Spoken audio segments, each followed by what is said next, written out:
Evangelho, domingo da quarta semana do tempo da Quaresma. O Senhor esteja convosco, Ele está no meio de nós.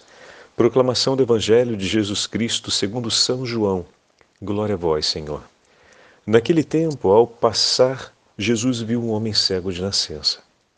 Os discípulos perguntaram a Jesus: Mestre, quem pecou para que nascesse cego? Ele ou os seus pais? Jesus respondeu: Nem ele nem seus pais pecaram, mas isso serve para que as obras de Deus se manifestem nele. É necessário que nós realizemos as obras daquele que me enviou, enquanto é dia.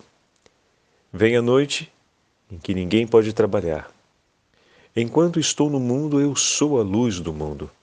Dito isso, Jesus cuspiu no chão, fez lama com a saliva e colocou-a sobre os olhos do cego. E disse-lhe: Vai lavar-te na piscina de Siloé, que quer dizer enviado. O cego foi, levantou-se e voltou enxergando. Os vizinhos e os que costumavam ver o cego, pois ele era mendigo, diziam: Não é aquele que ficava pedindo esmola? Uns diziam: Sim, é ele. Outros afirmavam: Não é ele, mas alguém parecido com ele. Ele, porém, dizia: Sou eu mesmo. Então lhe perguntaram: Como é que se abriram os teus olhos? Ele respondeu: Aquele homem chamado Jesus fez lama, colocou-a nos meus olhos e disse-me: Vai a Siloé e lava-te. Então fui, lavei-me e comecei a ver. Perguntaram-lhe: Onde está ele? Respondeu: Não sei. Levaram então os fariseus o homem que tinha sido cego. Ora, era sábado, o dia em que Jesus tinha feito lama e aberto os olhos do cego. Novamente então lhe perguntaram os fariseus como tinha recuperado a vista. Respondeu-lhes: Colocou lama sobre meus olhos, fui lavar-me e agora vejo.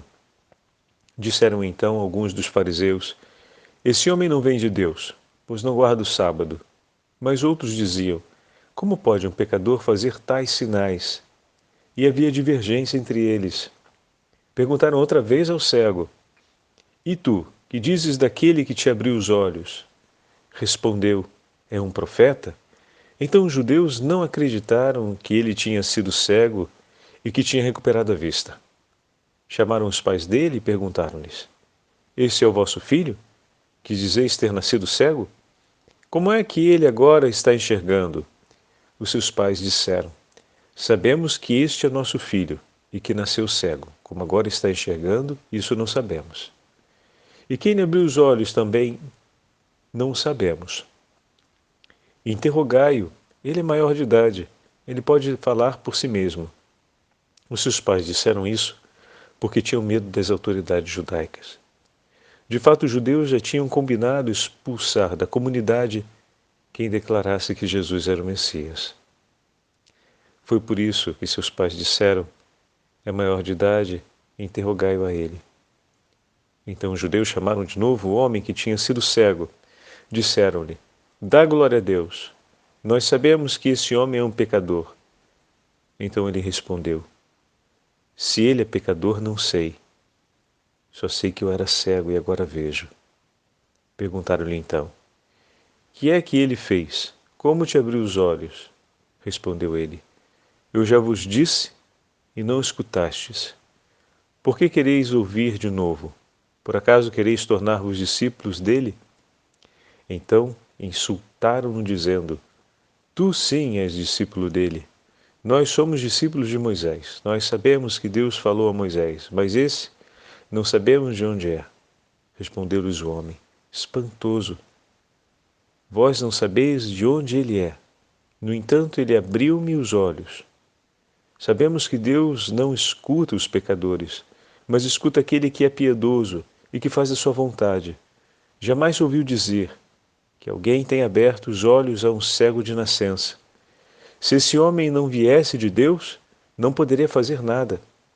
Os fariseus disseram-lhe: Tu nascestes todo em pecado e estás nos ensinando? E expulsaram-no da comunidade. Jesus soube que o tinham expulsado. Encontrando, perguntou-lhe: Acreditas no Filho do Homem? Respondeu ele: Quem é, Senhor, para que eu creia nele? Jesus disse: Tu o estás vendo. É aquele que está falando contigo. Exclamou ele: Eu creio, Senhor, e prostrou-se diante de Jesus. Então Jesus disse: Eu vim a este mundo para exercer um julgamento, a fim de que os que não veem vejam, e os que veem se tornem cegos.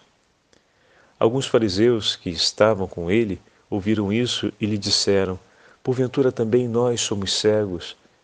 Respondeu-lhe Jesus: Se fosseis cegos, não terias culpa.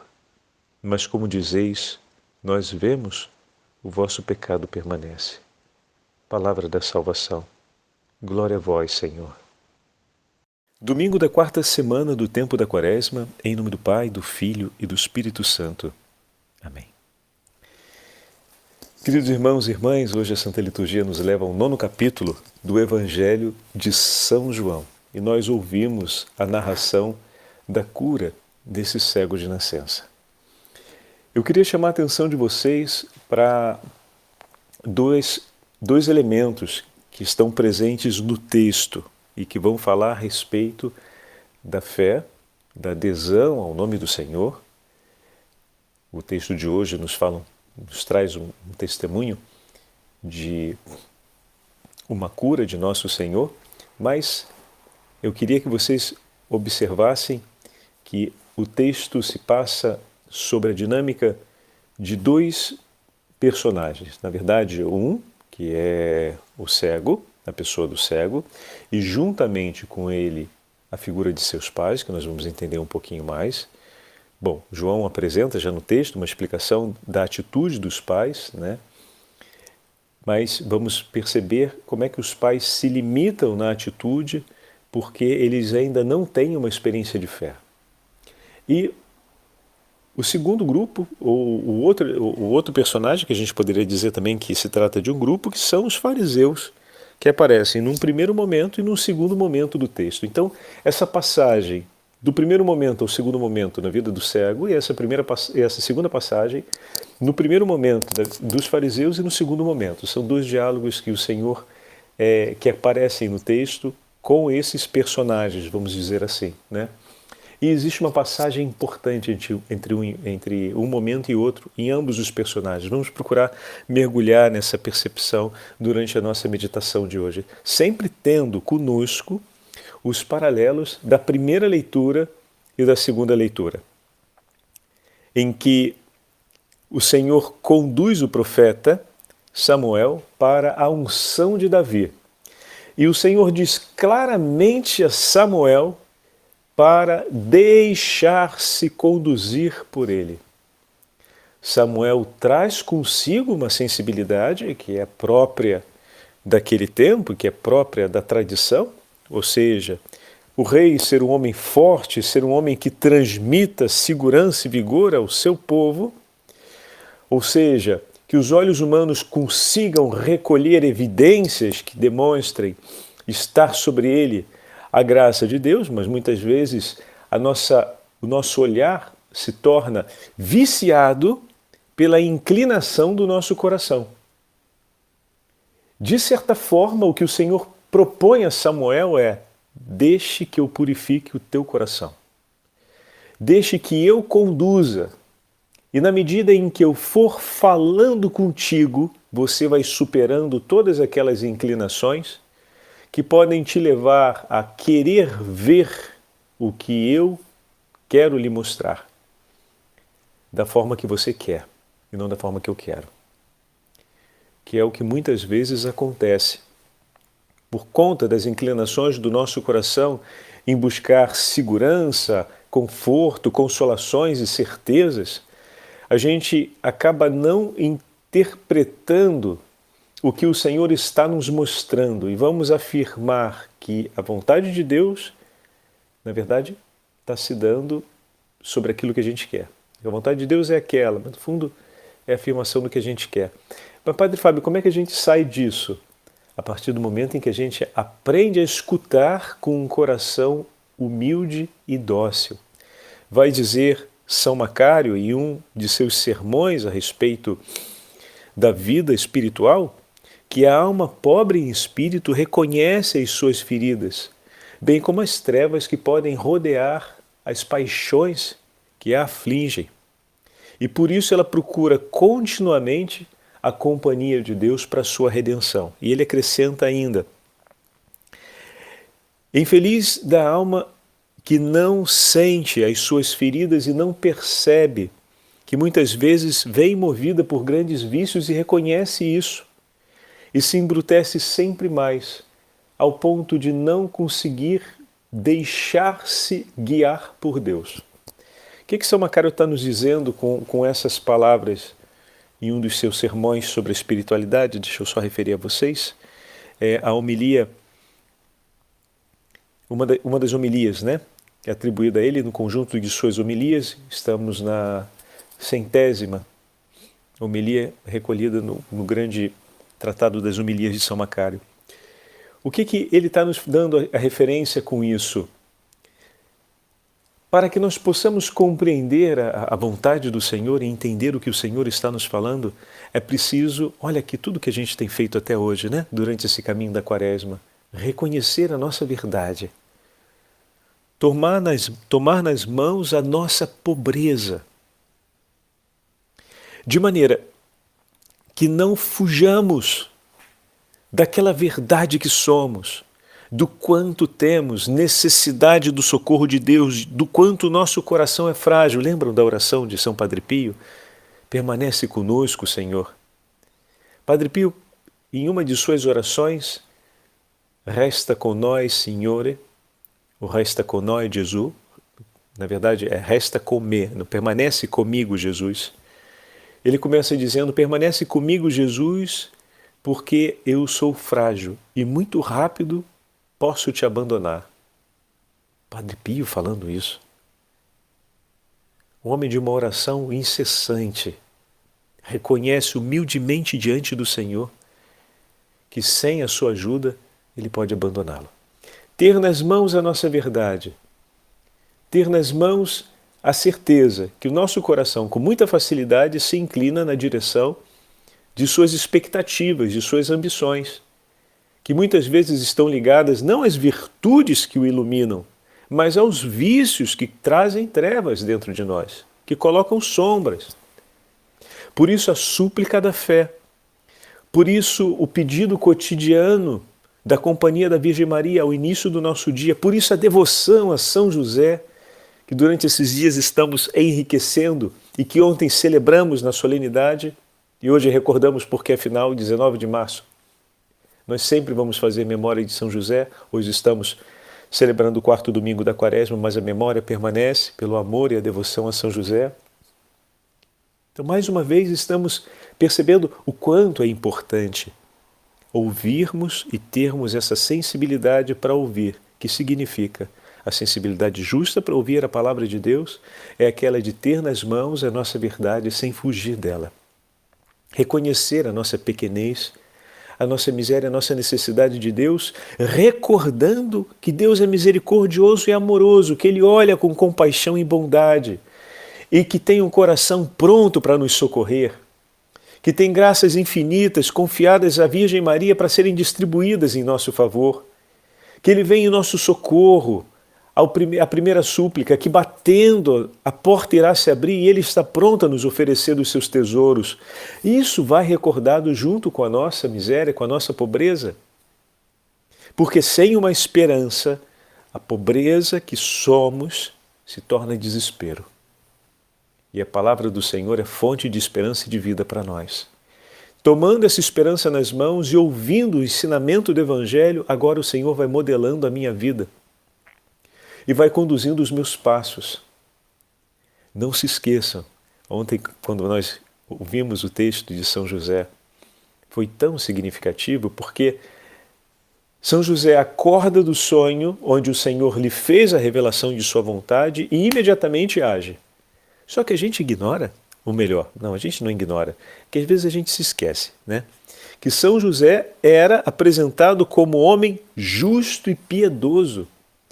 Então, antes dessa grande atitude de prontidão e de escuta atentíssima à vontade de Deus e de prontidão na execução dessa vontade, São José é um homem de piedosa oração.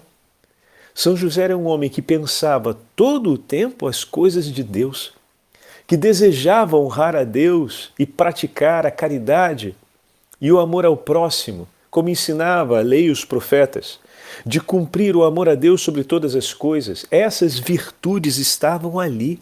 Existe uma constelação de virtudes iluminando a alma de São José. Percebem? Então, aquela obediência, aquela escuta tão doce, tão amável de intimidade que apareceu no Evangelho de ontem, e ao acordar do sonho, a prontidão para executar tudo aquilo que o Senhor lhe disse, não aconteceu sem que essa constelação de virtudes estivessem presentes na sua alma. Às vezes você e eu sentimos dificuldade de cumprir esse exemplo de São José, obedientíssimo e pronto a agir, segundo a vontade do Senhor, porque nos falta talvez trabalhar mais sobre essa primeira verdade, sobre esse antecedente, que não venha te desestimular uma momentânea ausência de prontidão ou uma dificuldade, uma resistência maior a essa obediência. Mas que essa verdade, que pode estar acontecendo contigo, comigo, que essa verdade não fique escondida aos seus olhos, que você não faça de conta que não esteja acontecendo, mas que você tome nas mãos e permita, como hoje, que o Senhor delicadamente venha nos falar. Vamos trabalhar sobre aquilo que antecede isso, porque eu tenho essas graças para lhe oferecer, para dispor em seu favor a graça da obediência e da prontidão, no cumprimento da minha vontade, mas tem muitas outras graças que eu também quero te conceder e que são importantes para você, que você não está me pedindo, mas que são importantes e eu vou te ajudar a perceber a importância delas e a desejá-las para si.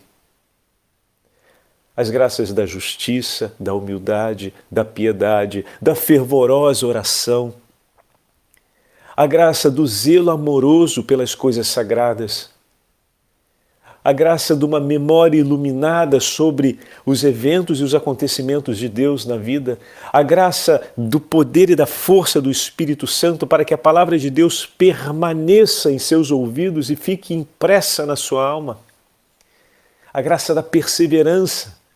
Todas essas graças eu tenho para lhe oferecer, elas formam essa constelação que vai iluminar a tua alma, para que você tenha a alegria de, ouvindo a minha palavra, em intimidade de diálogo, guardá-la no coração e com ardor possa colocar em prática tudo aquilo que eu inspirar em ti, prontamente.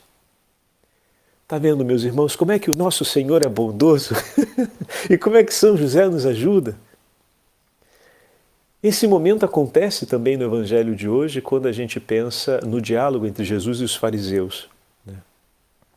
No segundo momento, depois que os fariseus, na primeira parte do diálogo, rejeitam abertamente tudo aquilo que o Senhor propõe, inclusive tentam quase levar o homem e os seus pobres pais a confessarem contrariamente a verdade, a praticamente dizerem que Jesus não é o Senhor ou então a repudiá-lo. E usam inclusive a intimidação religiosa para isso. Seus pais se intimidam, mas ele permanece firme. E olha que interessante, depois a gente vai ver isso na vida do cego, né? Sem esse momento de prova, talvez não se tornasse tão ardente o seu vigor. Vamos falar já já disso. Como o Senhor nos coloca em situações de prova para que a nossa fé se torne vigorosa. Mas vamos voltar aos fariseus. E terminou ali. Existia uma divisão, João observa isso entre o parecer deles e entre a compreensão. Aqueles que olhavam a verdade e aqueles que queriam refutar a verdade. No final do texto, os fariseus que seguiam Jesus, João usa essa marca, né, vão falar para ele, mas é para nós que o Senhor fala isso? E Jesus vai colocar essa grande observação que tem um valor enorme, que vai ao encontro do que nós estamos falando agora. Quando o Senhor diz, vou pegar aqui o texto, cadê? Se fosseis cegos, não teríeis culpas, mas como dizeis, nós vemos, o vosso pecado permanece. Então, quando se resiste, e Jesus coloca isso de maneira bem clara, quando se resiste a abraçar a verdade, a reconhecer a verdade, falta a humildade e tudo que é fundamental, ou seja, essa constelação de virtudes, e ao mesmo tempo o combate aos vícios, que é fundamental para que se escute a palavra de Deus e conserve no coração. Né? Então, ou melhor, para que se ouça a palavra de Deus e conserve no coração. Desculpa, fiz aqui um pouco de confusão de verbo, que em italiano tem essa diferença que é bem simpática, né? Se você fala, você pode dizer o ascoltato, no sentido de eu escutei, ou o sentito.